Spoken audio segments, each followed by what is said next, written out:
ఇటు వేసవి సెలవుల్లో పిల్లలు బయటకు ఆడుకుంటారు, ఎలాంటి జాగ్రత్తలు తీసుకోవాలి?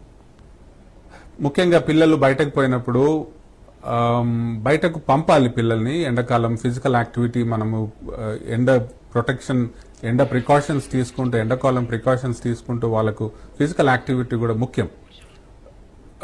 ఇంతకుముందు చెప్పినట్టు మధ్యాహ్నం 12 గంటల నుంచి 4 గంటల సమయం వరకు సాయంత్రం వాళ్ళని బయటకు పోనీయకుంటేనే మంచిది.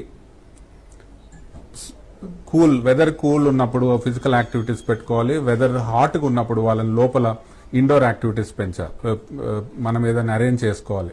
తప్పనిసరి పరిస్థితిలో వాళ్ళు బయటకు వెళ్ళినప్పుడు light clothes, cotton clothes, especially white clothes అయితే సన్ని రిఫ్లెక్ట్ చేస్తాయి. వైట్ లూజ్ కాటన్ క్లోత్స్ సన్ని రిఫ్లెక్ట్ చేస్తుంది. తర్వాత వాళ్ళకి ఏదైనా స్వెట్ వచ్చినా కాటన్ క్లోత్స్ ఉంటే స్వెట్ని అబ్జర్వ్ చేసుకునే ఆస్కారం ఉంటుంది. తర్వాత సన్ ప్రొటెక్షన్, ఇప్పుడు సన్ ప్రొటెక్షన్ క్రీమ్స్ అని మార్కెట్లో దొరుకుతాయి. ఆ sun protection cream standard cream తీసుకొని మనము బాడీకి అప్లై చేయాలి మల్టిపుల్ టైమ్స్ ఎక్స్పోజ్డ్ పార్ట్స్లో. వీలైనంత మట్టుకు clothes, cotton clothes and covering until the wrist and full trousers ఉంటే బాగుంటుంది. తర్వాత హ్యాట్స్, ఎస్పెషల్లీ లాంగ్ మనకు తల చుట్టూ బ్రిమ్ ఉన్న హ్యాట్స్ అయితే బాగుంటుంది.